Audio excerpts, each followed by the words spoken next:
Thank you, Mr. President. I ask unanimous consent that I be allowed to finish my comments before the vote. Is there objection? Without objection. Thank you, Mr. President. I rise today again to speak on behalf of the brave and hardworking men and women of law enforcement across this nation. Last month, I talked about the dangerous consequences of inaction by the Senate if we didn't come to protect them. And unfortunately, since my last speech, 4 more law enforcement officers, men and women, have been murdered in the line of duty. That's a 20% increase over the same number this time last year. And that doesn't count the hundreds of police officers who have been injured in the line of duty, many of them still recovering from their wounds. The groundswell of violence against law enforcement is shocking, and it's our responsibility as senators to act. Enough is enough. Rather than support radical ideas like defunding and abolishing the police, the Senate should take the lead and pass meaningful legislation to protect law enforcement officers, increasing funding, improving training, and raising standards. That's why I again call on my colleagues to support and pass the Protect and Serve Act, a bill that I've sponsored and a bill that I hope we can get passed. The Protect and Serve Act would punish dangerous criminals who murder a law enforcement officer in the line of duty. If they murder a law enforcement officer in the line of duty, they'll be sentenced to life. If they injure a law enforcement officer in the line of duty, they'll be sentenced to 10 years in prison. The premise of the legislation is simple. There's no escape from justice for dangerous criminals who intentionally assault or kill a law enforcement officer. The Senate passes legislation almost every day in this chamber by unanimous consent. But I'm sad to report that if I tried to get unanimous consent for this bill, that we would have objection on the floor.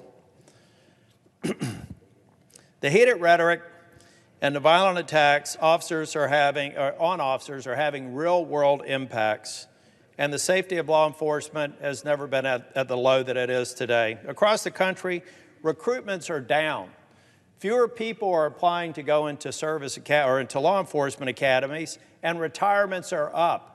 We're seeing our law enforcement ranks dwindle. It's sad, but it's not surprising. Law enforcement officers put their lives on the line every single day. Every morning they wake up, they kiss their spouse goodbye, and they don't know if they're going to come back safely. But when they spend all day being disrespected, doing this very difficult and very dangerous job, and politicians harass them, or allow them to be harassed, I should say, by violent mobs, protesters, there's no wonder that morale's at an all-time low. Fewer police means more criminal activity. It means hardworking American citizens who are going to work every day just to make their lives better are living in communities that are less safe.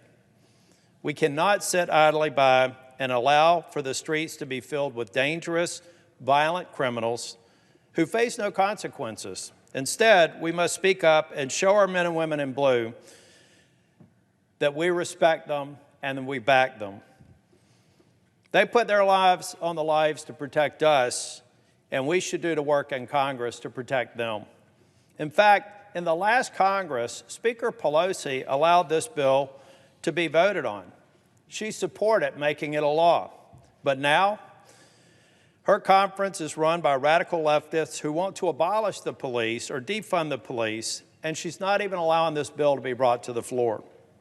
She won't speak in support of law enforcement officers, despite the rising tide of violence against them. That's why the responsibility lies here in the Senate, for us to show our support and let law enforcement communities across the country know that we have their backs. Let's protect police, deputies, and let's pass the Protect and Serve Act. I urge the American people to call your senators and tell them that you want this bill passed.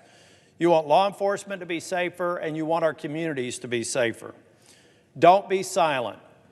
Help me fight for the men and women in blue. They're counting on all of us. Thank you, Mr. President.